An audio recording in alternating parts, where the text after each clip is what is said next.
Hello there folks, I'm Dan Brown from asortofinterestinglife.com and today we're going to talk a little bit about why I absolutely love biking. You can see I've got my lovely Mango bike single speed there, and if we turn the camera around you can see we're on board my humble little narrowboat home, and this opening sequence is really intended to try and give you the gist of why I do absolutely love biking. Basically, living on a boat and travelling all over the place on the canal means that a bike is absolutely essential to my daily life and my weekly routines of actually getting in and out of work and so on. In a more general sense though, I have of course absolutely loved biking for a lot longer than I've had a boat, and this clip really helps to sum up why. Growing up in the rural area that I did, I've had access to amazing roads like this with very little traffic, perfect scenery, and throwing in a few hills, it gives you these amazing stretches of really fast downhill biking. Great fun. But getting back to the more sensible, practical element of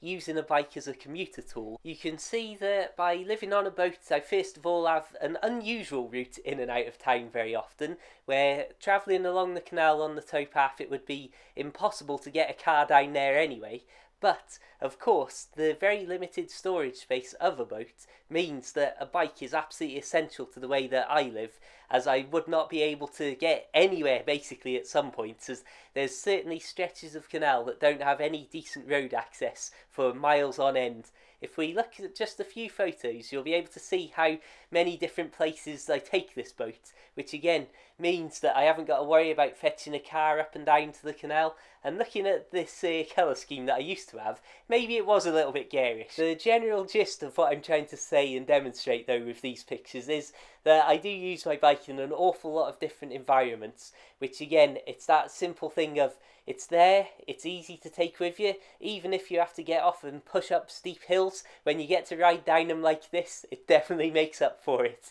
And ultimately, that's really the heart of why biking, even before it became part of my commuting routine, had already become a huge part of my life. The fact that whether it was early in the morning or late at night after I'd been at work, I could just hop on a bike and go for a ride. I sort of realised one day, hang on, all these places that I've been walking out about 5 miles to my friends' houses in one of the local villages, if I just hopped on my bike,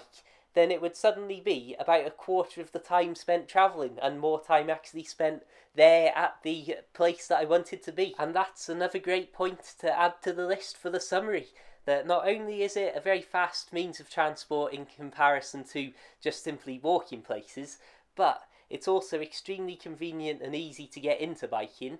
The cost compared to other vehicles, for example, is definitely a huge plus and bonus in the bike front. But equally, something as simple as getting on a bus, I realised over this last winter, was actually slower to make short trips on a bus than it was to just get on my bike and ride. Once you've walked up to the bus stop, waited for the bus, got on the bus and had the trip itself, and then walked from the bus stop to where you actually want to be, I found that on some of the shorter routes, it was almost twice as long to get the bus than it was to just hop on my bike and ride for about 20-25 minutes into town. On that note, I think that it's fair to say that I do quite like biking. I think this is a good time to wrap things up, so I'll say thank you very much for watching. I hope you've enjoyed this. If you want to see more, then please check out my other videos for loads of biking and boating videos, and subscribe for my weekly boat life video and then a separate weekly bike ride video. Hope you'll enjoy those. Until the next time, keep it boat worthy, keep it bike worthy, and of course, farewell.